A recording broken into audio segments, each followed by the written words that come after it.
Et si tout ce que tu crois désirer n'était qu'un écho, un murmure venu de très loin, pas de ton mental, pas de tes objectifs, mais de cette partie de toi que tu évites, l'invisible, l'oublié, l'inconscient. Le désir n'est pas un caprice, ce n'est pas une volonté de surface, c'est une force souterraine, un feu primitif qui te façonne, parfois à ton insu. Et si tu ne l'écoutes pas, il ne disparaît pas, il se déguise, en fatigue chronique, en relations chaotiques, en décisions absurdes que tu prends, et ne comprends qu'après Carl Jung l'avait pressenti. Le désir réprimé devient ombre. Et l'ombre, lorsqu'elle n'est pas reconnue, prend le contrôle. Ce voyage n'est pas un guide pour réaliser tes rêves. C'est une descente, une exploration de ce qui, en toi, veut vivre, mais que tu retiens. Car derrière chaque sabotage, il y a un désir déformé. Derrière chaque crise, un appel oublié. Et derrière chaque masque, une vérité refoulée qui attend d'être aimée. Alors, si tu te sens perdu, en transition, en rupture, ce n'est pas la fin, c'est peut-être le début. Le début d'une révolution silencieuse, celle où ton désir ne te détruit plus mais devient ton pouvoir. Le désir ne crie pas, il chuchote. Il murmure dans les gestes quotidiens, dans les silences entre les mots, dans les regards fuyants et les rêves oubliés. Tu crois décider, tu crois choisir librement, et pourtant, combien de tes choix sont des réponses à des blessures anciennes, à des manques jamais nommés? Le désir véritable ne se manifeste pas comme une envie passagère. Il est ancien, viscéral. Il dort dans le fond de ton ventre, et parfois, il se réveille. Il se réveille quand tu es seul, quand tout semble stable mais que tu sens un vide, quand tu regardes ta vie de l'extérieur, et que tu ne te reconnais plus à l'intérieur. Tu ne l'as pas choisi, ce désir. C'est lui qui t'a choisi, et il te guide, même quand tu l'ignores. Carl Jung écrivait que l'inconscient n'est pas passif. Il agit, il pousse, il attire. Ce que tu refuses en toi devient ton destin. Alors pose-toi la question. Et si ce qui te dérange, ce qui te fait peur ou honte, était précisément la clé? Et si ton désir le plus profond était aussi ta force la plus sacrée? Il y a des décisions que tu as prises, qui ne venaient pas vraiment de toi, des amours dans lesquels tu t'es lancé pour fuir la solitude, des carrières que tu as construites pour être reconnu, pas pour être heureux, et des silences que tu as gardés, simplement parce que tu ne savais même plus ce que tu voulais dire. C'est ainsi que le désir réprimé devient une brume, une vapeur invisible qui enveloppe ta conscience. Tu avances, tu vis, tu fais des choix, mais quelque chose en toi dort. Et ce quelque chose tire les ficelles. Tu ne vois pas clairement. Tu crois choisir, mais c'est l'ombre qui décide. Carl Jung appelait cela le destin inconscient. Ce n'est pas le hasard. C'est tout ce que tu n'as pas intégré. Les pulsions rejetées, les rêves abandonnés, les besoins profonds que tu as jugés inadmissibles. Et ils ne disparaissent pas. Ils attendent. Ils s'accumulent dans ton inconscient. Et quand le moment vient, ils t'entraînent dans des cycles répétitifs. Relations toxiques, projets qui échouent, sabotage subtil mais constant. Tu ne comprends pas pourquoi, mais au fond, quelque chose en toi sait. Cette vie que tu as construite peut sembler bonne, stable, adéquate. Mais si elle n'honore pas ton désir le plus profond, alors elle devient une cage dorée.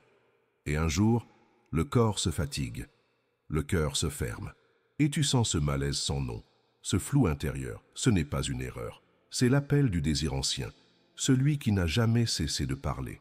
Seulement, tu ne l'écoutais plus. Alors regarde avec honnêteté. Quel choix as-tu fait pour plaire? Quelle partie de toi as-tu enterrée pour appartenir? Et surtout, qui serais-tu si tu n'avais pas peur de désirer pleinement? Le désir naît rarement dans l'abondance. Il prend racine dans un vide, un creux affectif, une absence de regard, une faim ancienne d'être vu, touché, reconnu, tel que l'on est et non tel qu'on devrait être. Enfant, tu n'avais pas encore de mots, mais tu sentais, tu percevais dans les gestes des autres s'il était autorisé d'exister pleinement. Et souvent, tu as compris que pour être aimé, il fallait se taire, se plier, devenir ce qu'on attendait. De toi, c'est là que naît un certain type de désir. Un désir qui ne cherche pas la vérité, mais la validation. Un désir qui ne vient pas de l'âme mais du manque. Tu te construis une image, une personne correcte, et tu avances dans la vie avec cette façade. Mais en dessous, quelque chose hurle, un vide affectif qui ne se comble jamais vraiment. C'est ce vide qui donne naissance à des amours obsessionnels, à des ambitions qui épuisent, à des quêtes infinies de reconnaissance. Mais plus tu cours, plus tu t'éloignes, parce que tu crois désirer l'autre, le succès, l'attention. Alors, qu'en vérité, tu désires être entier. Carl Jung disait que nous portons tous un enfant intérieur blessé, et c'est lui qui, trop souvent, formule nos désirs. Ce n'est pas toi, adulte, qui cherche l'amour impossible. C'est l'enfant qui n'a jamais été assez vu. Ce vide n'est pas une faiblesse, c'est une blessure sacrée, une porte d'entrée vers ton authenticité. Car lorsque tu reconnais l'origine de ton désir, quand tu oses regarder ce vide sans le fuir, alors le désir cesse d'être une fuite et devient une lumière. Tu n'as plus besoin de plaire, tu n'as plus besoin de performer, tu peux juste être. Et c'est là que naît un désir nouveau, le désir de vérité. Le désir ne disparaît jamais.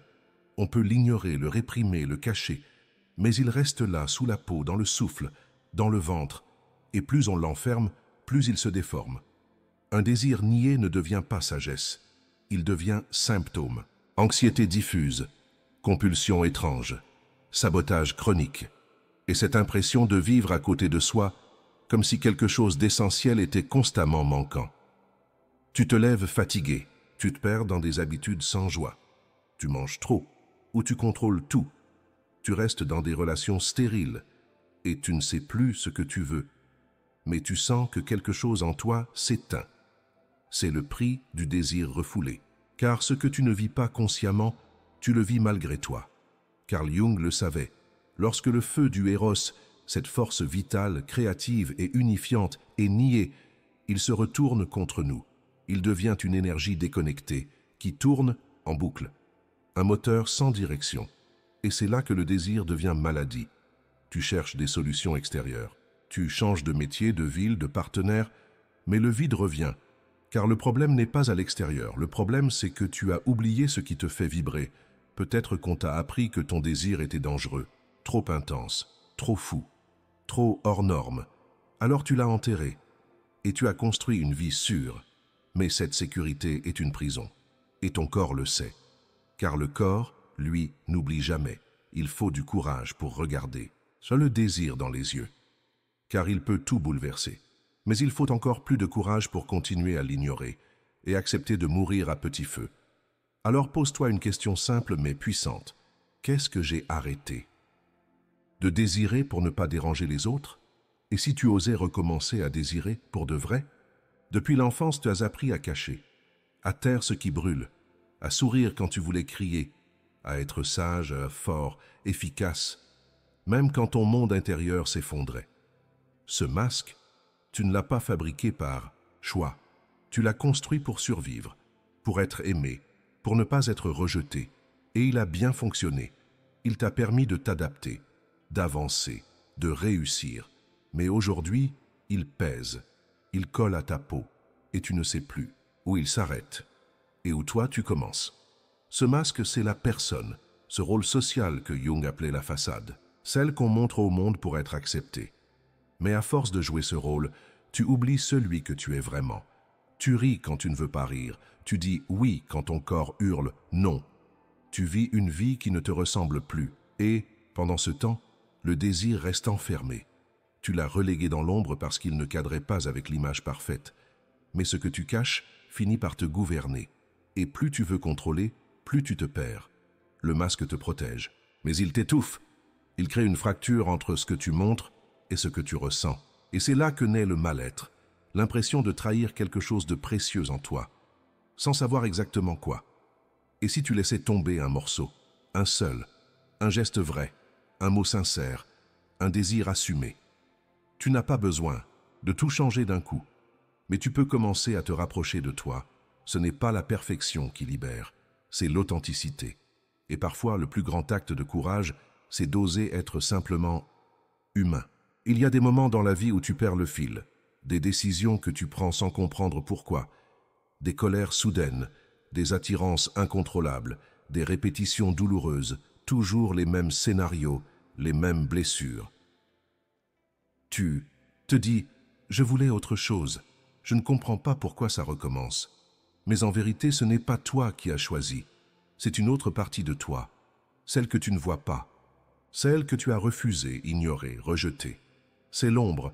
Jung appelait ainsi tout ce qui, en nous, a été jugé inacceptable, les colères, les désirs, les peurs, les élans vitaux. Tout ce que tu as mis de côté pour être aimé, validé, fonctionnel. Mais l'ombre n'est pas morte, elle attend. Et lorsque tu es fatigué, stressé, blessé, elle prend le contrôle. Tu fais des choses que tu regrettes. Tu te sabotes. Tu te retrouves dans des relations qui te détruisent, encore. Et tu te demandes, qu'est-ce qui ne va pas chez moi? Ce n'est pas une maladie. C'est l'inconscient qui cherche à se faire entendre. Parce que ce que tu refuses de vivre consciemment, tu le vis malgré toi. Il ne s'agit pas de rejeter l'ombre, il s'agit de la rencontrer, de l'apprivoiser, de comprendre que derrière chaque impulsion obscure, il y a une blessure non guérie. Et derrière chaque sabotage, un désir qui n'a pas été entendu. Ce n'est pas l'ombre qui est dangereuse, c'est le fait de ne pas la connaître. Elle devient destructrice quand tu refuses de lui donner un espace. Mais quand tu l'accueilles, elle devient ton guide, ta boussole intérieure, le feu qui éclaire ton chemin vers l'entièreté. Alors au lieu de fuir ces parties sombres, écoute-les, pose-leur cette question simple. Que veux-tu vraiment? Car parfois ce que tu prends pour un échec est juste un désir exilé qui cherche à rentrer chez lui. Il y a une douleur étrange que beaucoup portent sans nom. Ce n'est pas une tragédie, ce n'est pas une blessure visible, c'est un vide doux, silencieux, comme si quelque chose d'essentiel manquait à l'intérieur. Tu as tout fait, comme il faut. Tu as aimé, travaillé, aidé, construit. Et pourtant, parfois, dans le silence, tu sens que tu n'es pas vraiment là. Comme si tu regardais ta vie à travers une vitre. C'est la fatigue d'avoir trop porté un rôle, d'avoir habité trop longtemps une persona, ce masque social qui nous permet de fonctionner, mais pas de vibrer.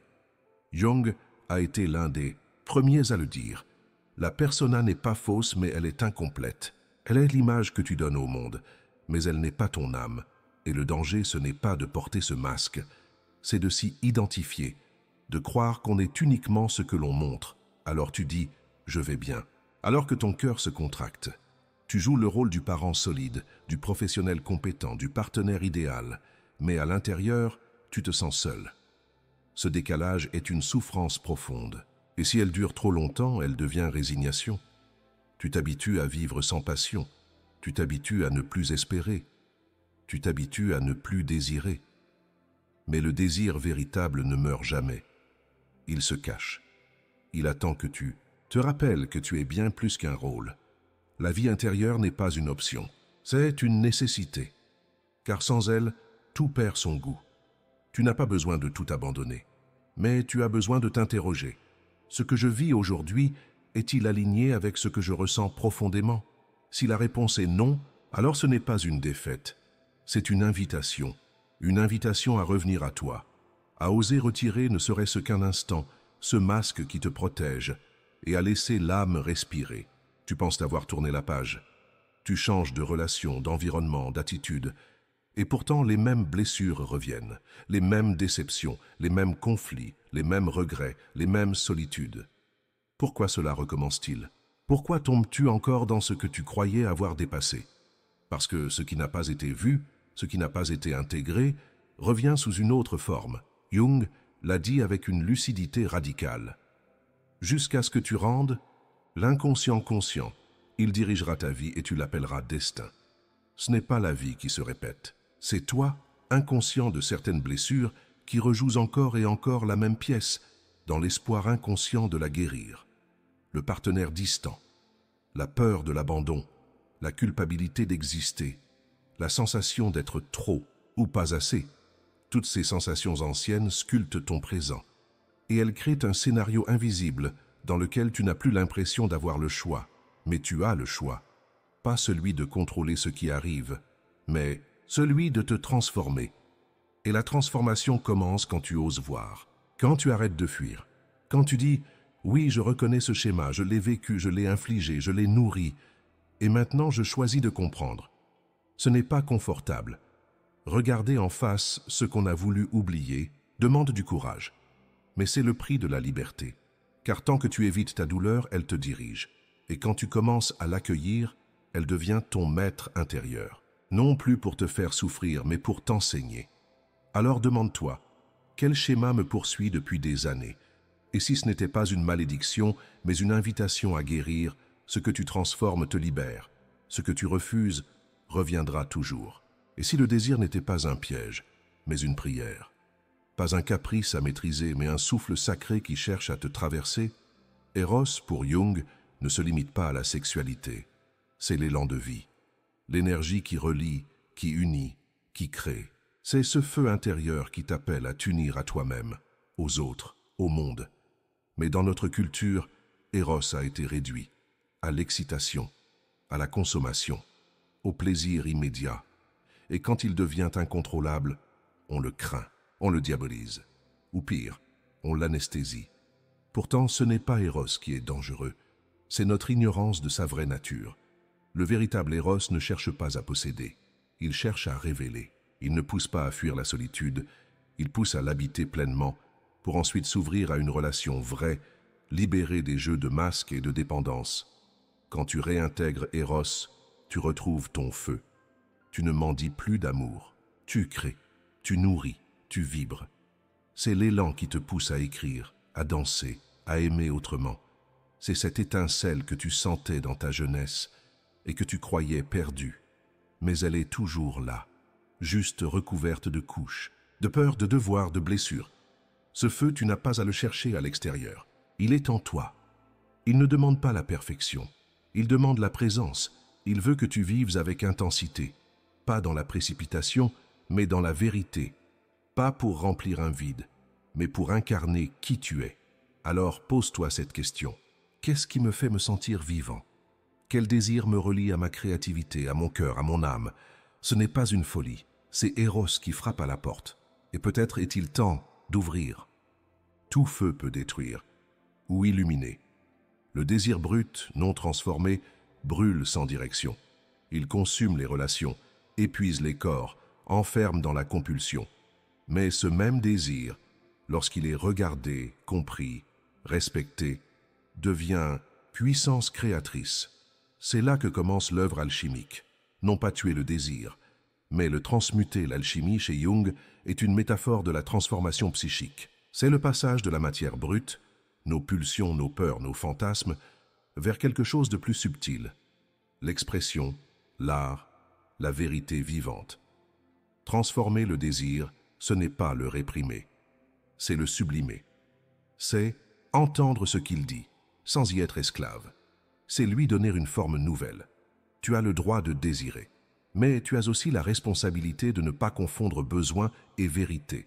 Par exemple, tu peux désirer être aimé, mais si ce désir naît d'une blessure d'abandon et non d'un amour véritable, il t'enchaîne, alors que si tu le reconnais, si tu le traverses, il peut devenir poésie, ou compassion, ou sagesse à transmettre. La transmutation commence par l'honnêteté, par cette phrase simple et puissante « Je ressens cela, et je choisis de ne plus le fuir ». Peu à peu, le désir cesse d'être un orage intérieur. Il devient courant d'énergie. Il irrigue ta voix, ton regard, tes créations, tes liens. C'est ainsi que naît l'authenticité, pas en niant tes ombres, mais en les éclairant. Tu n'es pas ici pour être parfait, tu es ici pour être vrai. Et tout ce qui est vrai transforme. Alors demande-toi, comment puis-je offrir une forme au feu que je porte? Quelle œuvre, quel mot, quel geste pourrait canaliser ce que je ressens? Car ce n'est pas en supprimant ton désir que tu te libères. C'est en le servant avec conscience qu'il devient ton allié. Être réel a un prix. Ce n'est pas une promesse de paix immédiate. C'est un chemin de feu. Car être réel, c'est dire non là où tu disais toujours oui. C'est perdre certains regards pour retrouver le tien. C'est accepter de ne plus plaire, pour enfin te respecter. Le désir, lorsqu'il est assumé, bouleverse.